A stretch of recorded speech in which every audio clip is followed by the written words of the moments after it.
Today we're going to be installing the vehicle-specific solar system from Cascadia 4x4. We purchased this system when we went to Overland Expo Pacific Northwest, and that's where we met owner and founder of Cascadia 4x4, Dave Loretto. Now, we included Dave in the video that we made for Overland Expo Pacific Northwest. If you've not already checked out that video, we'll put a link for it in the description of this video. Please check it out and leave us a comment. Let us know what you think about the video. Now, we've been looking forward to getting this solar system installed for quite a while now because we're going to pick up at least two huge benefits. Number one, even though we're running a lot of equipment inside of the Jeep, this solar system is going to allow us to keep that car battery fully charged at all times. Number two, because we purchased a separate 2-port DC plug that we've installed on the inside of the Jeep, we're going to be able to run auxiliary lines off of the solar system inside the Jeep, and that's going to give us extra power that we can use to run the WeBoost, charge up the Jackery, or anything else that we need to get. Now, before we get started, if you've not already done so, please give us a like and subscribe to our young and growing channel. It means a tremendous amount to us. We really appreciate it. Now, before we got started, we wanted to lay everything out and get a good look and make sure that we had everything that we needed in the kit before we actually started. So here's the vehicle-specific solar panel. It's laying on top of the sticker. I'll show you that in a minute, but it's the same size and shape or the same shape as the solar panel. We came with our instructions here, some zip strips, 6 of these little zip strip mounting brackets that we'll put on the inside of the vehicle, a couple of these packets of this adhesion promoter. We've got one of these little plastic blades that we'll use to lay down the sticker, the vinyl. And then here we've got our solar charge controller. This is the VSS system. So here's our cables that will go to the battery.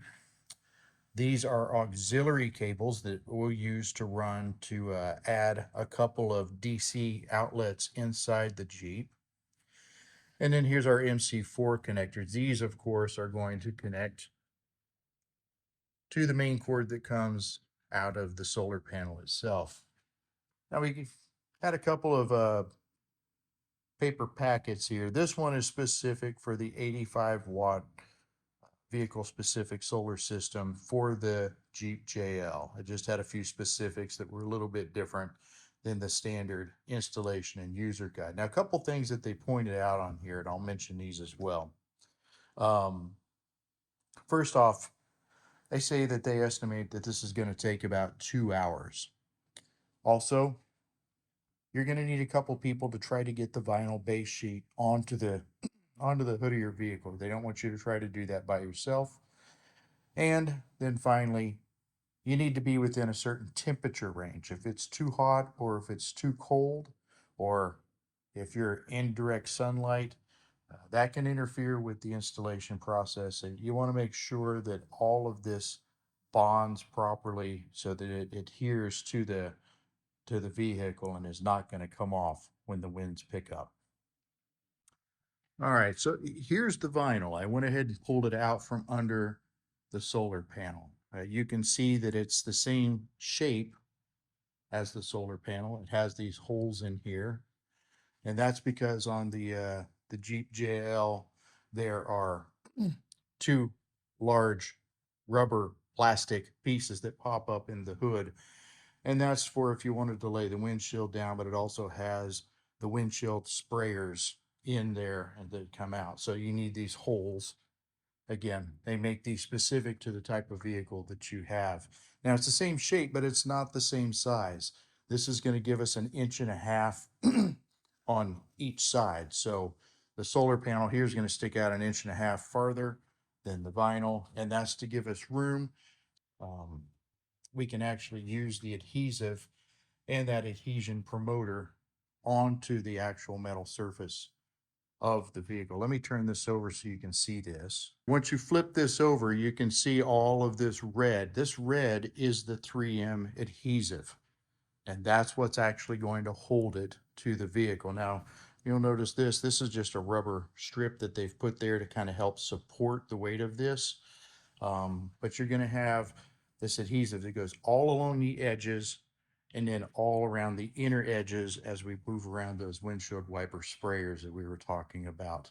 So this is Valkyrie. This is our 2018 Jeep JL, and this is the vehicle that we're going to be installing the vehicle specific solar panel from Cascadia 4x4 on. Now, we're in the direct sunlight in Florida, and remember I just said that you don't want to try to do this if the hood temperatures are over 95 degrees, and that's there because if you try to do that when it's too hot or when it's too cold, you can affect the ability of those 3M strips to cure. We're going to mess around and not get a good adhesion. We don't want to do that. We're going to pay very specific attention to the instructions, especially when it comes to the adhesion. And as you read through those instructions, you're going to see that a large portion of them are intended to ensure that you're getting a good adhesion. Now, if we blow past that, we try to go through, skip some steps and do that, we risk being able to get some air up under that solar panel when we're out on the highway. And that's when we can break or even lose that solar panel. We don't want to do that. So we're going to do a few things. Number one, we can't get the Jeep inside the garage with the iCamper on the top. It's too tall. It'll no longer fit inside. But we got to get it out of the sun. So I'm going to pop a tent right here where I'm standing. We're going to get it up in the shade, give it a little bit of time to cool down. And I'm going to get some cold water on there. We've got to wash that hood anyway, get all the debris and dirt and anything else that might be there that might interfere with the adhesion. Because like I said, the adhesion is a critical step in getting this thing installed. We're not going to mess around. You'll see how we go through several painstaking steps to make sure that that adhesion takes.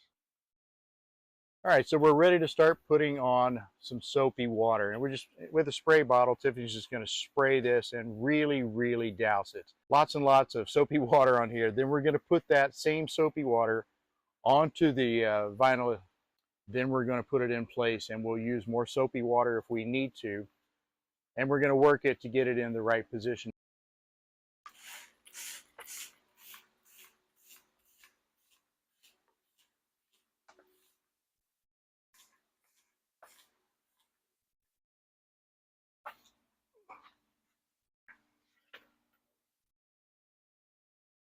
All right, what's this? This goes this way. Yeah. That like that. Look at your spacing. I guess these are all pretty close to the same. So.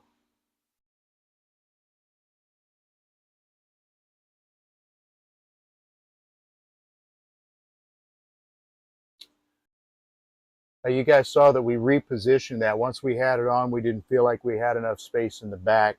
So we just lifted the entire thing off, sprayed it, put it right back on. And this is the time to do that. While it's wet, you can move it around all you want. Make sure it's exactly where you need to. Measure if you need to. You need to make sure that you've got 1.2 inches worth of space. And back here, we just had the vinyl that was too close to the lip of the hood. We weren't going to be able to get that 3M strip to run along the back. We wouldn't have been able to get a good seal there. That's all right. It's wet. We can lift it up and we can push it all out. So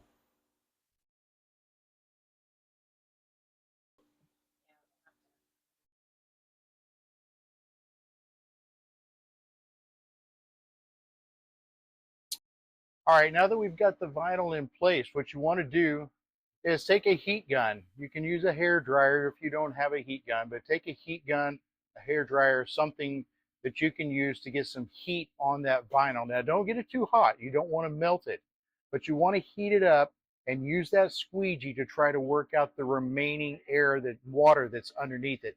The goal here is to get all of the air and all of the water out from underneath that vinyl so it lays good and flat.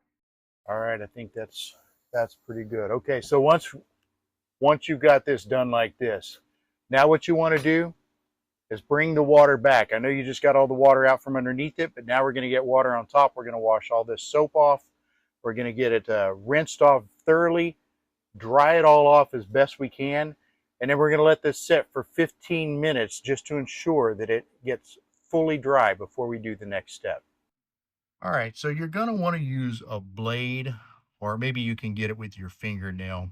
But you want to peel back this red layering. This is going to uncover your 3M adhesive strip here. You just want to pull it back maybe an inch or so and then just fold it over, just like we've done here, here. Now, the point of this is to be able to reach in and pull back that adhesive strip once you've actually got this sat on the Jeep. So what we're going to do is we're prepping it like this.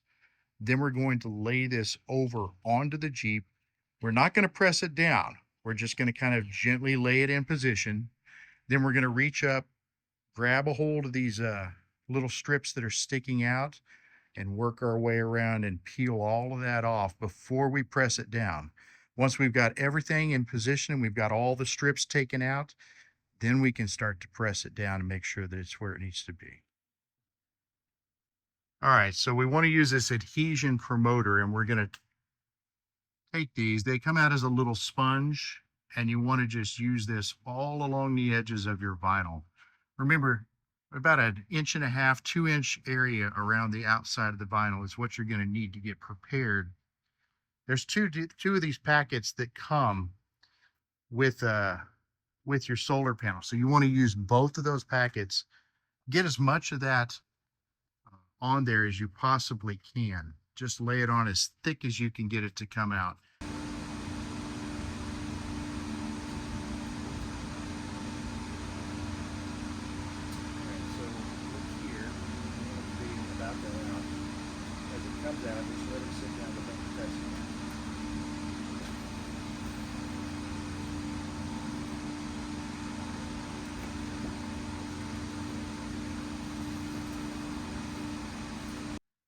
All right, so just like that, guys, as you come through and you really work to press that down, you want to be able to look up underneath there and make sure that you don't have any air bubbles, but it's got a good clean connection all the way around, and that it's not going to have any air bubbles that might over time expand and allow air to get up under there. You want that to be a good, tight adhesion to your hood. Now, once you're done, just like Tiffany's doing, you can get a rag, come back around this with that alcohol and clean up all of that extra residue that that we had from our little sponges, and we get all that cleaned up. And then once you've got that, now this exterior part of it's done. All right, so now we've got the panel installed on the hood. Now it's time to wire it up. So now with the Jeeps, what you're going to want to do is run the cable off of the back of the hood down through that crease between where the hood and the body come together. Run those wires into the engine compartment. With the Jeep, you've got to push that hood back quite a ways. You've got to get it actually up to a solid 45 or sometimes 90-degree angle. It's just pointing it straight up to get enough room to get the cables to come through. But once it's up, you can run the cables through, let the hood back down, put your stand back on, and you're fine. Here's the connectors that we're going to want to use. We're going to use these connectors to attach to the controller. The controller has these cables that come out. 2 of those are these plug and play connectors. I believe they're called MP4 connectors, but we're going to use those to connect directly to the system. Now you'll notice there are 4 other wires that are coming out the bottom. We've got 2 here and here that are going to run to the battery.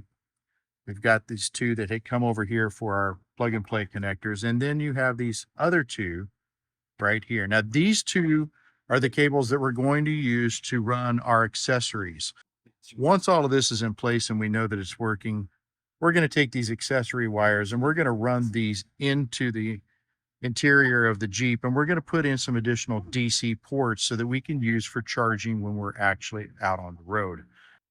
All right, so we had these and it came with the kit. They're just little zip strip attachers, a little strip on the back, peel these off and they're just stick on. So let's get some of these guys up in here. We're going to use those to get to be able to zip strip to and get the cable out of the way. Now, similarly, we've got these 3M strips on the back here. All right, with those off, we can use that. Put this where we want it to go. That'll work right there.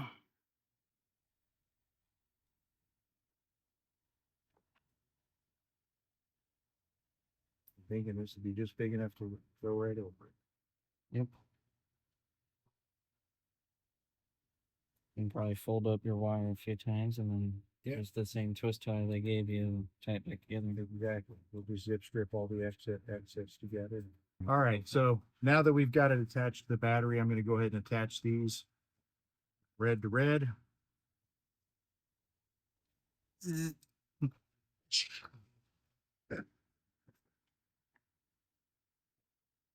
Black to black.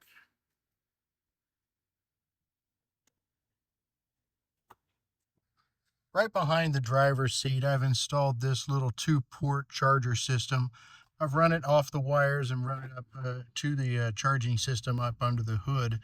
And that's going to let me take that additional power that's not needed to charge the battery and use it to charge other things. I'll use it for the Wii Boost. I'm also going to use it for the Jackery. If I come over here, I can take a look at the Jackery and see that right now, based off of the solar power that's coming off of the hood of the Jeep right now, I'm getting 36 watts of power coming in. That's going to allow me to charge this Jackery up pretty quickly. I would say less than 10 minutes, this will be done charging and it'll be ready to go again. So having this little auxiliary plug right here to take advantage of the auxiliary power lines that come off of the Cascadia 4x4 power bank under the hood, that gives me the opportunity to do other things other than just charge up the battery. This is going to be a really, really helpful thing for us. And one of the main reasons that we wanted to get the solar charging panel, because now we can use the solar panel on the hood of the Jeep to do all kinds of things. And that's really a huge, huge benefit for us. And that's it for this install video. We hope it was helpful for you. Please let us know what you think about it in the comments, as well as letting us know what type of content you'd like to see coming up next. We appreciate you guys taking the time to watch this video, and we hope to see you back here soon on the Best Life Adventure channel.